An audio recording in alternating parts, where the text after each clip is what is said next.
You're watching the Citizen Report, real, in-depth American.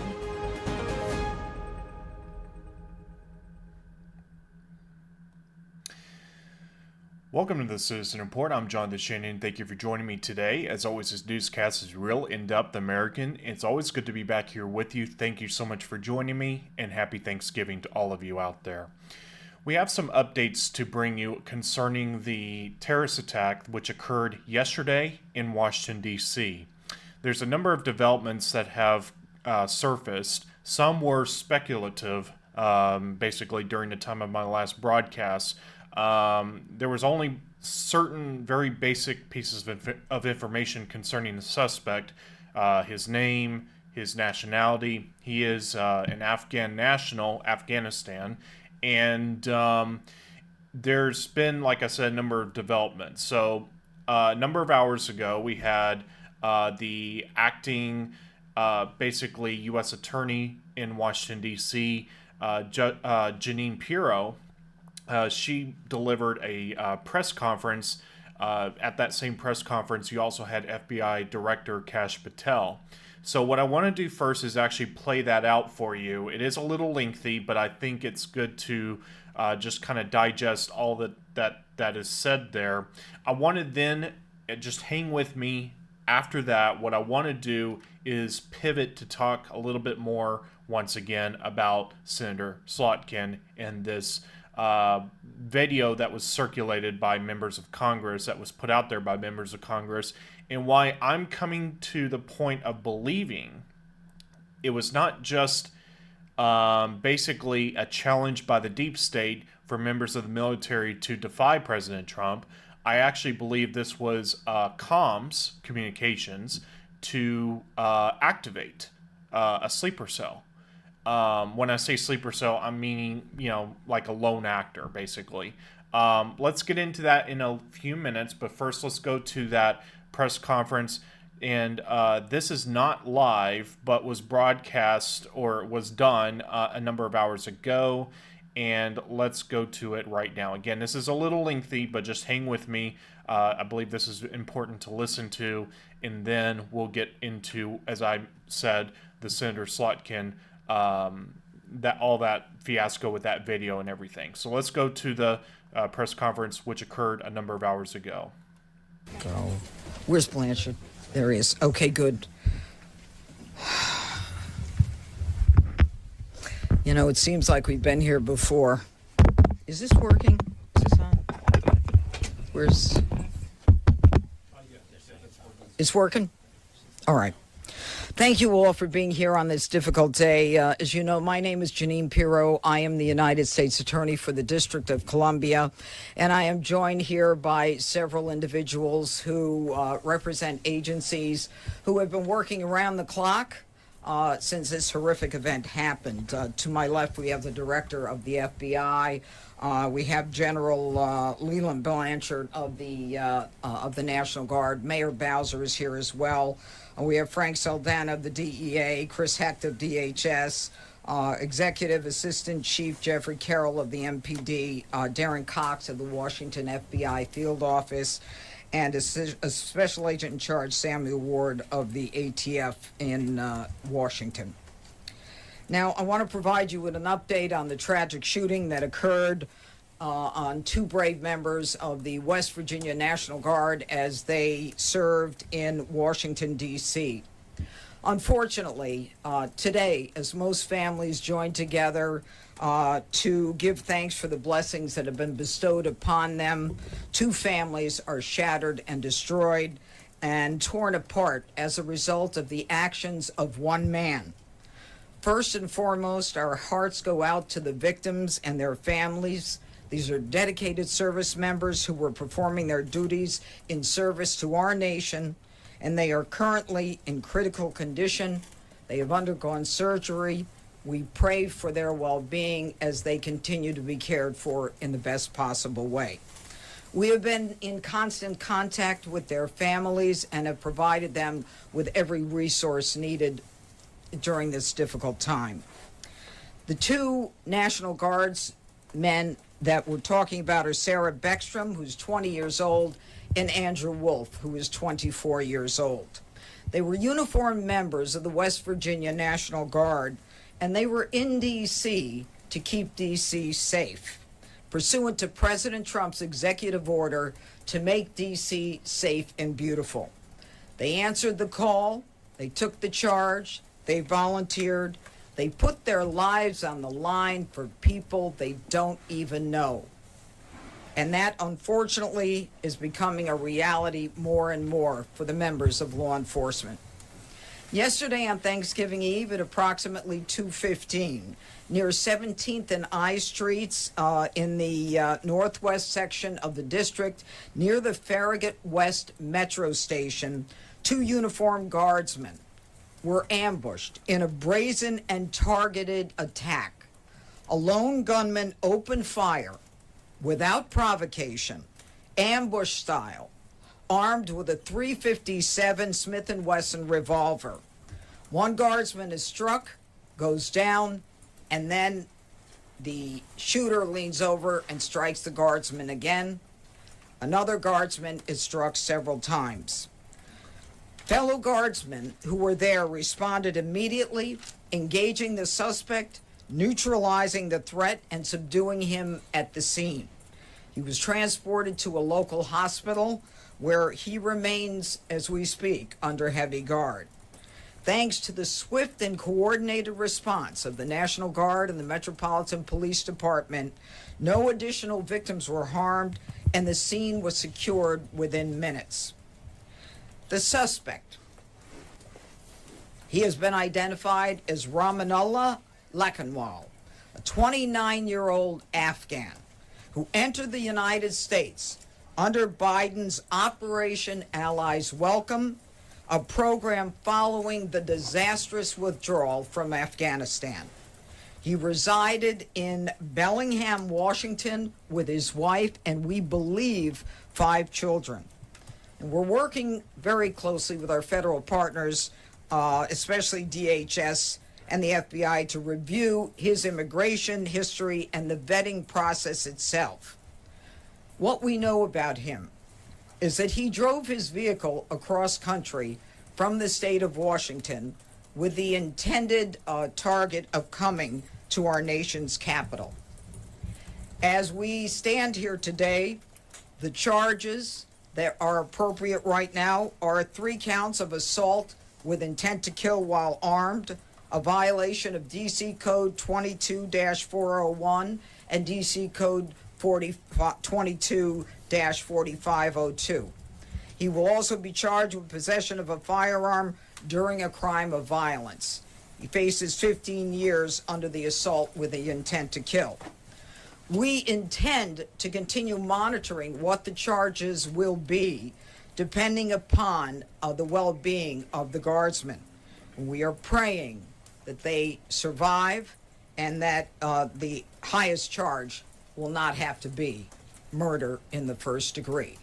But make no mistake, if they do not, that will certainly be the charge, murder in the first degree.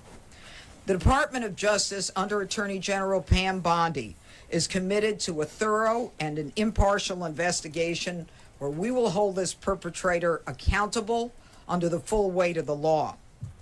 Now, Sarah and Andrew volunteered. They came here to protect the people of the district, pursuant to a crime emergency that President Trump rightly declared in this city and in other cities across the country. Our nation's capital should not and must not be a place where evil comes to commit violence, whatever their cause or motive may be.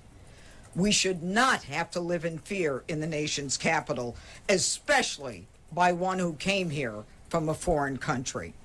Through a process that was so absurd that he came through and released into this country, as many were, knowing virtually nothing about his vetting. This is what happens in this country when people are allowed in who are not properly vetted. These guardsmen and all who are here to protect the district are the line that separates a civilized society from a barbaric one. They are the ones who stand for law and order. This was not just an attack, it was a direct challenge to law and order in our nation's capital. And the individual will be made fully accountable. And though it seems that we have been here before under President Trump, make no mistake, and the Attorney General, we will not allow this to be normalized. It will be confronted, condemned, and prosecuted to the full extent of the law. Now, my message to the individual who committed these acts is you picked the wrong target, the wrong city, and the wrong country, and you will be sorry for the violence and the evil that you perpetrated in our nation's capital. And now I call upon the Director of the FBI, Kash Patel. Thanks, Judge. I'll begin my remarks and my remarks the same way, with prayer for our fallen soldiers, prayer for our law enforcement community, prayer for our National Guardsmen and women, prayer for our brave prosecutors at the Department of Justice and the offices of the D.C. United States Attorney. We must come together as a nation, especially on this Thanksgiving Day, and remember the sacrifices that so many are making around the world and around this country to secure our freedoms under President Trump's brilliant leadership and administration. I'll provide an update on the case as follows. It is an ongoing investigation of terrorism. Make no mistake about it. The FBI is leading out on this federal assault on a federal law enforcement officer investigation on many fronts. We immediately, with our law enforcement partners in the Metropolitan Police Department and the interagency, secured the scene, seized the weapon, sent in our evidence response team immediately to collect evidence, and started doing block-by-block canvasses. We are looking for and interviewing witnesses. The firearm and other materials have been sent to our Quantico laboratory already yesterday for immediate analysis. That work is ongoing. Partnering with the D.C. United States Attorney's Office, we have also executed multiple search warrants around the country to include the subject's last known residence, which is in the state of Washington. The search warrant was executed on that house last night or early this morning, and it is an ongoing process. All the individuals found in the house have been interviewed, and some interviews remain ongoing. We will not stop until we interview anyone and everyone associated with the subject, the house, and every piece of his life. There's also subject interviews, relations conducted in San Diego, pursuant to our ongoing investigation. So, as the judge noted, this is a coast-to-coast investigation being led right here in Washington, D.C., and this subject definitely did pick the wrong country. And we will rise together as a nation to show the world what we do here. And we are thankful that we have the Attorney General's brave leadership and President Trump's brave leadership and priorities to safeguard our communities. I also spoke to Director of the CIA, John Ratcliffe, last night, and Secretary of War, Pete Hegseth. There is confirmation now that the subject had a relationship in Afghanistan with partner forces. We are fully investigating that aspect of his background as well, to include any known associates that are either overseas or here in the United States of America. That is what a broad-based international terrorism investigation looks like. We will provide continuous details to the American public while at the same time not jeopardizing the ongoing prosecution to ultimately hold this perpetrator accountable in our courts of law. We will provide as much transparency as possible, but as you can see, the breadth and scope of this investigation will continue. We will continue to hit the streets and hit every town and every house and talk to every witness. The men and women of the FBI and the Metropolitan Police Department and the interagency, to include the Department of Homeland Security, DEA, and ATF, are working tirelessly on this Thanksgiving Day. And I know just by talking to the leaders behind me that instead of going on and being with their families, everyone rogered up and showed up to work today. And none of them want to go home. That's the resolve that we have together as a team to bring to you justice for this heinous act of terrorism here in our nation's capital. And as the judge said, we will ensure that our law enforcement partners are out there in full force to make sure the world can enjoy our nation's capital. We will not let this heinous act of violence prevent people from visiting our beautiful nation's capital. And we will also continue to highlight any evidence that we can publicly. And as the judge said, this individual is in this country for one reason and one reason alone, because of the disastrous withdrawal from the Biden administration and the failure to vet in any way, shape, or form, this individual and countless others And this administration has taken the rightful step to stop any further allowance of people with this similar background into the country, and we're thankful for that. And as I said, this investigation remains ongoing, and I think I'll turn it over to General Blanchard of the National Guard now. Thank you. Okay, I'll go ahead and stop it there, but that you just heard from the U.S. Attorney for the District of Columbia, Jeanine Pirro, and then it was FBI Director of the FBI, Kash Patel. And it's very clear from the posturing of their language and what they said, as well as what President Trump said last night. Basically, this is being treated as an act of terror. Not many people were willing to say that at the very beginning. I said it last night. I titled it last night. This was a terrorist attack in Washington, D.C., and they are treating this, investigating this as an act of terrorism. So that's exactly what this was. And it is an act of terror. And it's very interesting the developments that have occurred, not just the fact that this was a foreign national that entered under legal auspices, you could say, under the Biden regime, but basically there's some speculation. I don't know if this was confirmed, but apparently this individual had overstayed his visa. I believe the visa had expired in September, but I don't know that as confirmation. But so all that to say, this individual is, the shooter in Washington, D.C. is most definitely a terrorist. Now, what I want to talk about now is the other element to this. First, what I want to mention really quick is the USCIS, that's the U.S. Citizenship and Immigration Services, that's under Homeland Security. They put out this announcement last night, not long after I got off the air, and this is what they said on X. Effective immediately, processing of all immigration requests relating to Afghan nationals is stopped indefinitely pending further review of security and vetting protocols. The protection and safety of our homeland and of the American people remains our singular focus and mission. So that was from the USCIS, the U.S. Citizenship and Immigration Services under Homeland Security. That's a agency within Homeland Security. Now, so basically, anyone else from Afghanistan, nationals of Afghanistan, all immigration requests have been paused, basically, the review of them. So let's go now to this. Folks, I don't like to cite mainstream Mockingbird media, but sometimes you kind of almost have to a little bit. And also because, frankly, some people won't believe a word of what you say unless it's literally spoon-fed to them on the television set or the radio box. But this is from NPR. Headline from them reads, National Guard shooting suspect served in CIA counterterrorism unit, group says.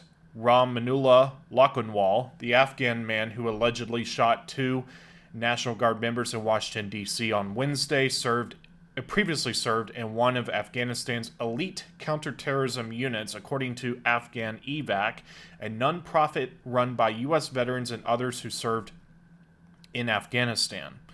The unit was operated by the CIA with direct U.S. intelligence and military support, according to Afghan Evac. Lockenwall's unit, NDS-03, operated at the direction of the CIA and fought the Taliban on behalf of the U.S. government, the group said. CIA Director John Ratcliffe said in a statement earlier Thursday that the shooter involved in the attack, who came to the U.S. from Afghanistan in 2021, was admitted into the U.S., quote, due to his prior work with the U.S. government, including CIA, unquote. So that's an interesting development right there, isn't it? So, and I'll just mention this. Let me get it put up, and then I'll cut to it here. So Lisa Slotkin, going back to her for a moment. Senator from Michigan. This is well known, by the way. This is on Wikipedia, I might add. Slotkin was a CIA analyst and DoD Department of Defense official, ending her career there as the Acting Assistant Secretary of Defense for International Security Affairs. And then it goes on to say in 2018, she basically entered politics, U.S. House of Representatives. Of course, now she is, since 2025, Senator from Michigan.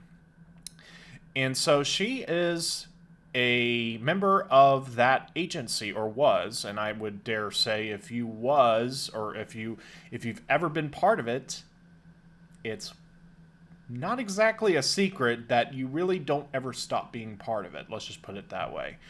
Now let's go to this. I played this clip on a previous broadcast, but it takes on a whole new meaning when you think about everything that we just talked about last night, today. Let's play this clip because I think it takes on a whole new meaning with respect to what just happened. That Afghan national, now allegedly a terrorist, what he just did to the two National Guard members in Washington, D.C. Let me play this video for you, and then I'll explain where I'm kind of going with my theory here.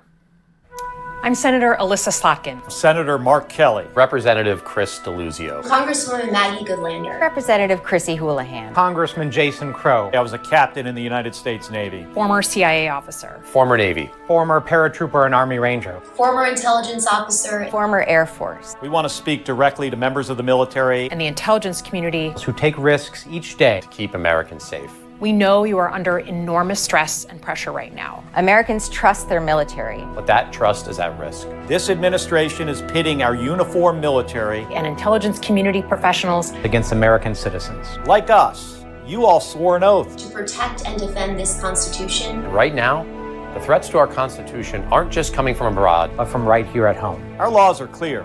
You can refuse illegal orders. You can refuse illegal orders. You must refuse illegal orders. No one has to carry out orders that violate the law. Or our Constitution. We know this is hard and that it's a difficult time to be a public servant. But whether you're serving in the CIA, The Army, Our Navy, The Air Force. your vigilance is critical. and know that we have your back. Because now, more than ever, The American people need you. We need you to stand up for our laws. our Constitution, and who we are as Americans. Don't give up. don't give up. Don't give up. Don't give up the ship.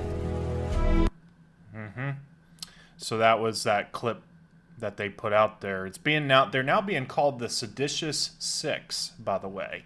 I don't think that's too strong of a phrase to collectively refer to those members of Congress at this point. And here's where I'm kind of going with this, and I'm not the first person to say this, but that clip basically said that basically they want members of the military to, in their words, you must refuse illegal orders from the president. Well, what do they mean by illegal orders, okay? So what it's supposed to mean, okay, is unconstitutional overreach of power. So, you know, things that are flagrantly against the Constitution and the rights that are, you know, not given to us by the Constitution, but confirmed by the Constitution.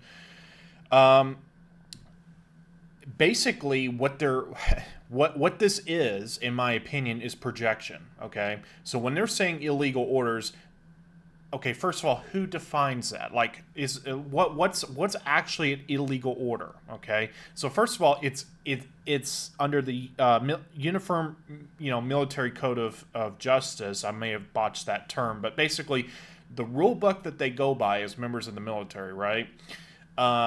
They're supposed to abide by all orders of the president. The only exception being is if an unlawful order is given, basically. But illegal orders, I mean, who defines that? So at this point, basically what they're saying is you know, in your judgment, if it's an illegal order, you must refuse it, basically. So what in effect this means, again, the deep state perverts and twists everything. So essentially what they're saying is whatever Trump says, it's illegal, therefore don't abide by it. In other words, sedition. So, and the military code is very, very clear on the consequences of sedition, okay?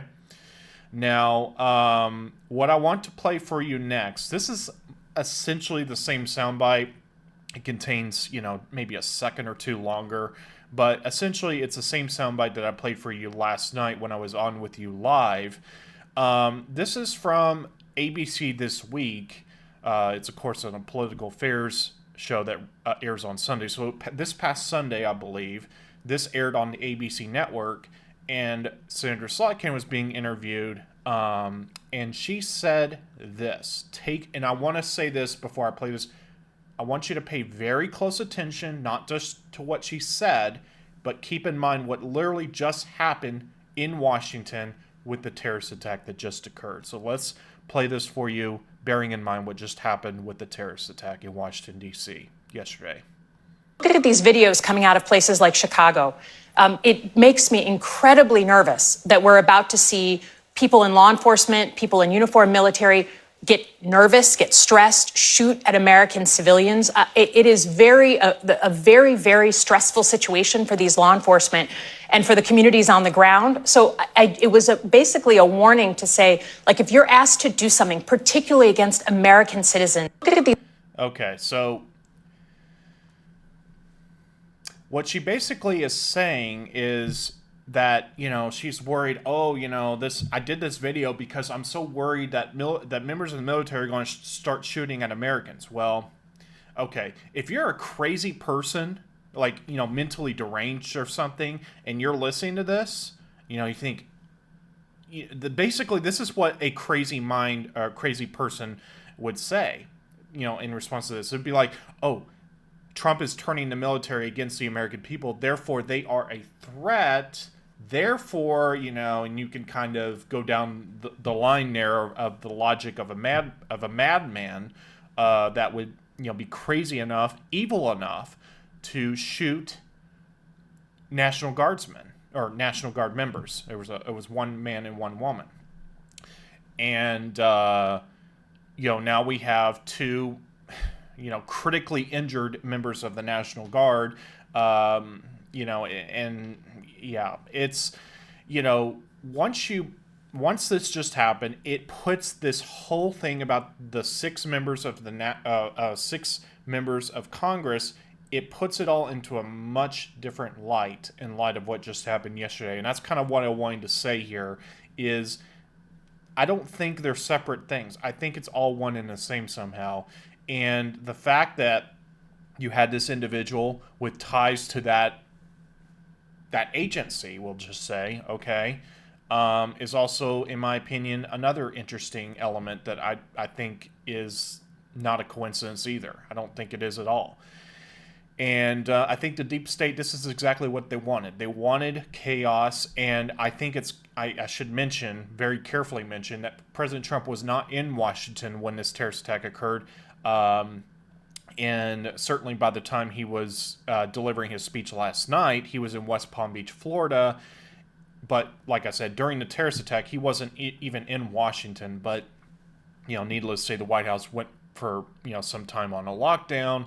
And, we had this individual apprehended, just blocks from the White House. So it's certainly something that's going to be more warrants more updating as time goes on.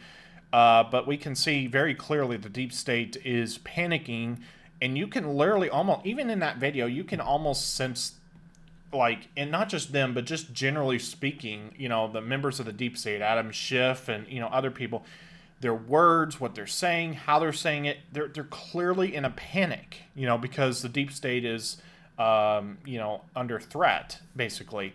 And Trump, he's not